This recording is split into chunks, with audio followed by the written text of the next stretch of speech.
In this video, you'll learn how to create tabs using Webflow. This guide will help you navigate through the process step by step, ensuring you can implement tabs effectively on your website. Start by navigating to the Webflow site, open your web browser and enter the URL for your Webflow project. If you are not already signed in, you will be prompted to enter your credentials. Once signed in, you should see your project dashboard. This is the central area where you can manage your website's elements. Next, look for the Add Elements button on the left side of the screen. This button is typically represented by a plus sign or labeled as Add Elements.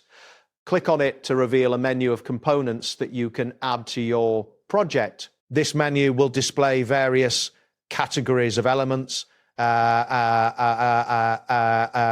including more. After that, find the section labeled Elements within the Add Elements menu.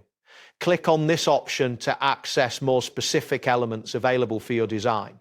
You will see a list of different elements you can drag and drop onto your page. At this point, tap X into the search bar located at the top of the Elements panel. This action will filter the elements and display only those related to tabs. Once the results appear, you should see a tab component that you can use. Click and drag the tabs component into the center of your design area. Position it where you want the tabs to appear on your page. Once you release the mouse button, the tabs will be placed in the selected location and you will see a preview of how they will look. Now click on the tabs component to access its settings. You will notice a settings panel appear on the right side of the screen. This panel contains various options that allow you to customize the look and behavior of your tabs. Next, locate the option labeled Default within the settings panel. Clicking on this will allow you to choose which tab is displayed first when the page loads.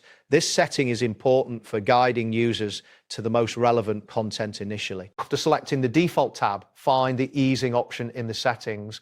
Click on it to explore different animation styles that can be applied when switching between tabs. Easing can enhance the user experience by making transitions smoother. Proceed by clicking on Fade In to apply a fade in effect to the tab content when it is displayed. This visual effect can create a more engaging experience for users as they interact with the tabs. Click on Fade Out to set the effect for the tab content that is being hidden.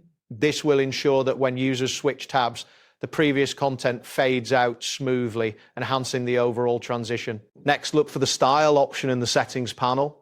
Clicking this will allow you to customize the appearance of the tabs, including colors, fonts, and spacing.